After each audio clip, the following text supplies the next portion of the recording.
What's up, gel ballers, and welcome back to my channel, where today I'm taking a look at a fully CNC metal 1:1 scale replica of the Sig MCX Rattler, a close quarters powerhouse which also happens to have the most advanced internals of any blaster I've had straight out of the box. Now, this blaster was sent to me thanks to Cybertrigger up in Queensland. I believe they have a physical store, but I'll also put a link to their website down below for people who might not live in the area. Now, there is a lot to love about this blaster. You've got that CNC metal construction, you've got the collapsible stock so you can make it more compact, you've got all the fine details that go into making this a faithful replica. But what I'm going to start with today are the electronics inside, because I think that is the standout feature that makes this blaster a bit unique. Now, the first thing I noticed when I first got this blaster and chucked a mag in is the automatic mag prime.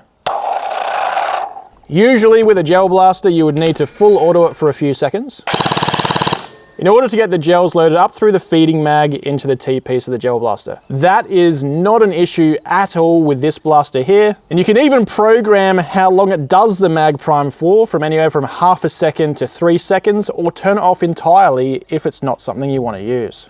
On the topic of programming, you can actually change the semi into binary, or the full auto into a burst mode.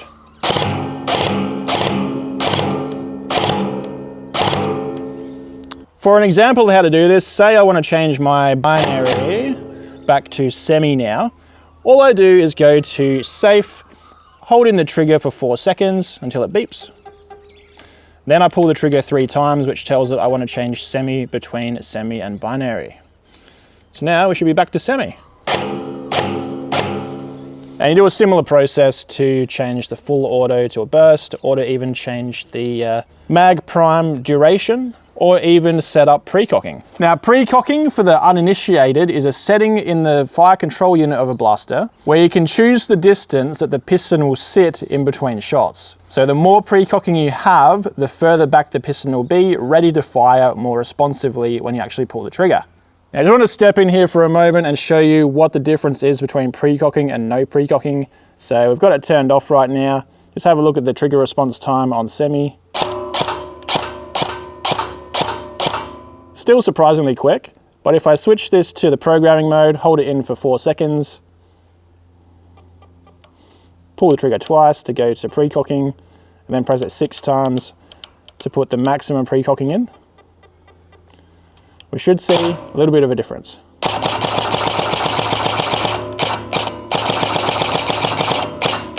And then at the end of the day, I highly recommend you turn it off again by holding in the trigger for 4 seconds, pressing it twice, and then pressing it once, and then pull the trigger, and it should reset the spring back to fully decompressed. That way your spring's not going to get weakened sitting in your gun safe for a week while you wait for the next game. As for the internals of this thing, it already has CNC metal parts straight out of the box, although the gearbox is brushless compatible, so that's a potential upgrade path you could go down for an even greater response time and a higher rate of fire. Now, the power supply to this blaster is front wired because of that collapsible stock at the rear. It does use a Dean's connector, so you could use any battery you like, and if you're more gameplay focused over aesthetics, you can even mount a massive battery on the side of the handguard at the front there, and you'll last all day long. I'm yet to see exactly how long a 450 milliamp hour would last. I imagine you'd need a couple of these to see you through a day. Additionally, to fit one of these inside of the top of the barrel there, you do need to remove the fake gas block, which does reduce the realism of the blaster a little bit. But if you did leave that gas block in there, your only option would be mount a battery externally, which is easy enough to do because they've given you a great big length of Dean's connector there. Up the front of the blaster, there's a screw-on 14mm counterclockwise thread flash hider.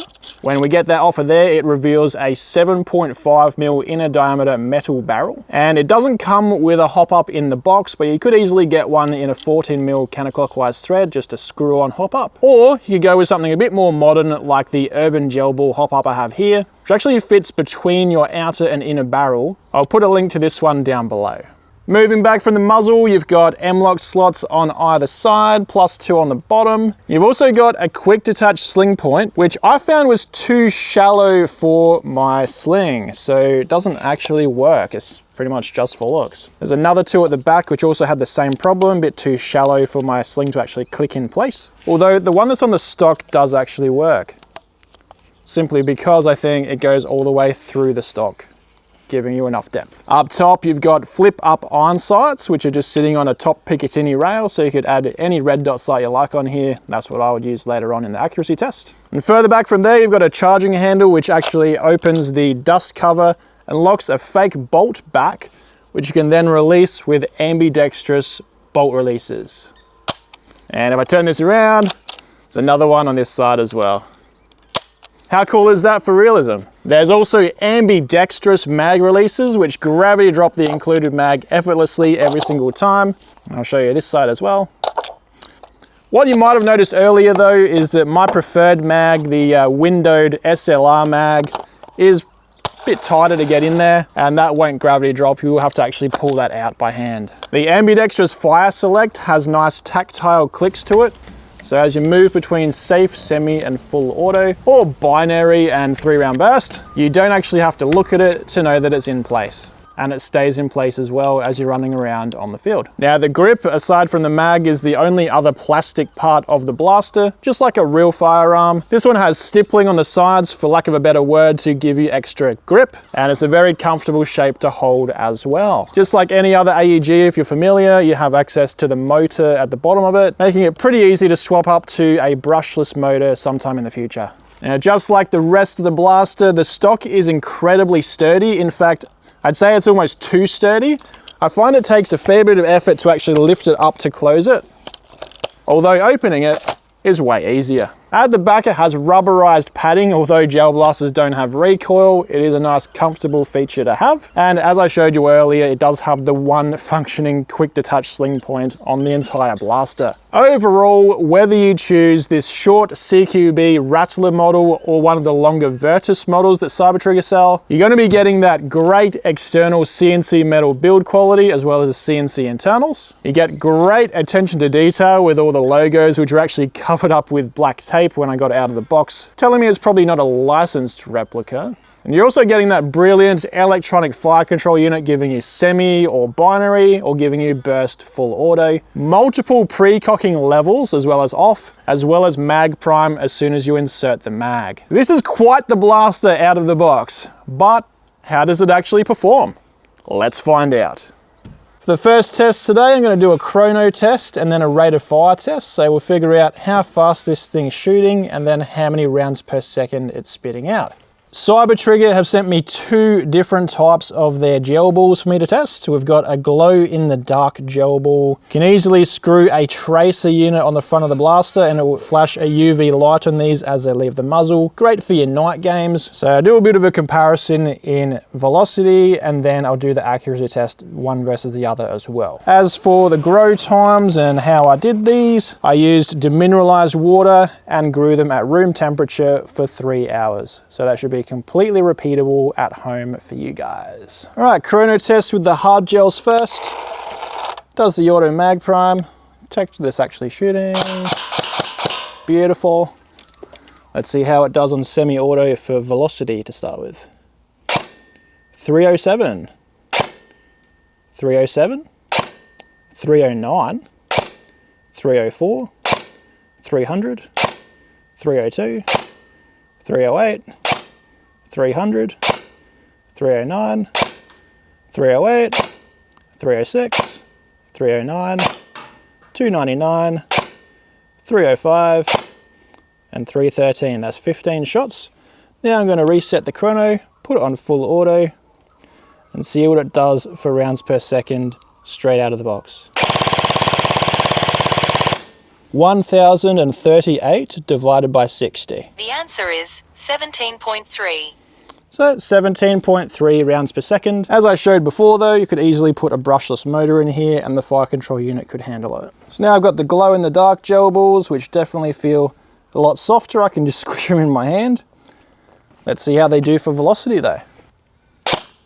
254, 266, 271, 270, 260, 135, 262, 131, 271, 185, 263, 265, 275, 259. I reckon 2 of those shots might have exploded out the barrel, so I'll do 2 more.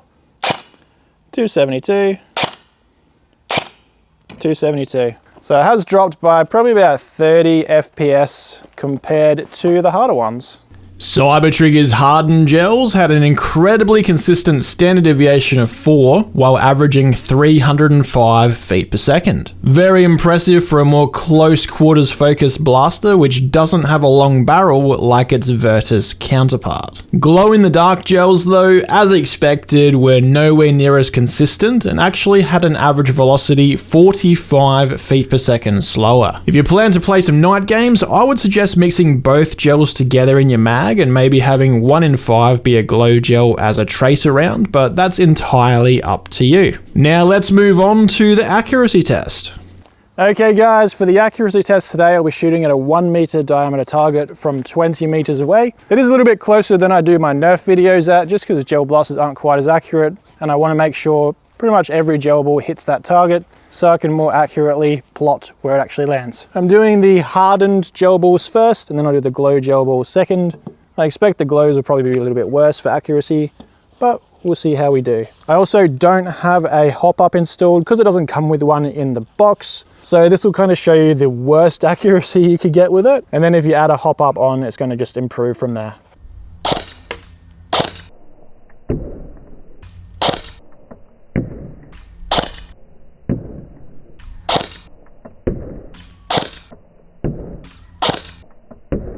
For a blaster that has no hop up in there, this is staying well controlled within about a 1 meter spread.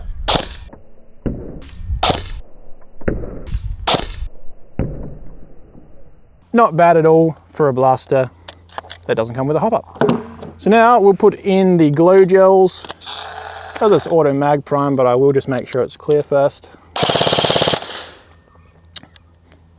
And now the glow gels.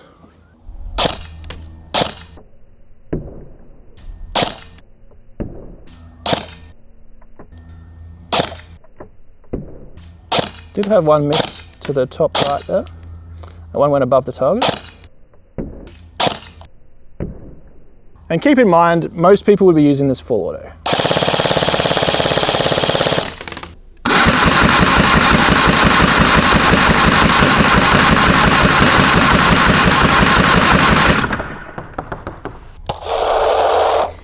If I put in the hard gels, I can move back to 30 meters, or about here, and still without a hop up, absolutely destroy people from 30 meters away.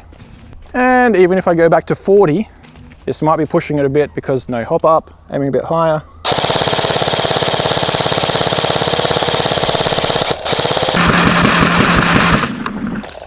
I don't know if I was hitting the target or not, can't see gels that small from this far away, but I'd say we were hitting them from 40 meters with no hop up. Anyway, this is going to be a job for me back at the computer to see which of the 2 gel balls were better, between the harder ones or the glow ones. Going back to the 20 meter test, there does seem to be a difference between hardened gels and glow gels. Both had around the same height of spread, but hardened gels were narrower in width. Would it make a huge difference when full autoing? Probably not, but for your night games you could see a benefit from mixing both together in your mag rather than only using glow gels. Okay guys, now for some final thoughts on the Sig Rattler Gel Blaster. Not only is this a brilliant 1-to-1 scale CNC metal replica of a modern firearm, the real Sig Rattler only came out in 2023 and they've already got a Gel Blaster copy of it out in the market. Not only is it a great replica, but I would also say it's a brilliant starting point for a Gel Blaster.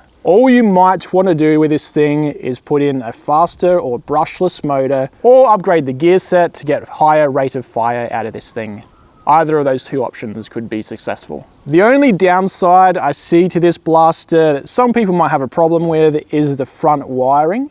you can see the wires poking through even without mounting a battery on the side, just because it has the gaps in the front of the handguard there. With a cool folding stock like this though, I'm not sure exactly how you would wire this otherwise. There's not really any other place you could put a battery. If you can think of one, let me know down below. Personally, I wouldn't be afraid of just mounting a massive battery on the outside of this because I'm all for the gameplay more so than the realism. Anyway, this is a lot of blaster for something you get straight out of the box, especially having that mag prime as soon as you insert a mag. That is absolutely brilliant to have. Don't have to full auto the thing in between mags to make sure it's actually going to feed when you need it. Find this thing at the link down below to Cybertrigger's website, or visit them if you live in Queensland yourself. That's all I have for you guys today. Like, comment, subscribe, and all of that. Here's 2 other videos you might enjoy. And as always, thank you very much for watching, and I'll see you on the next one.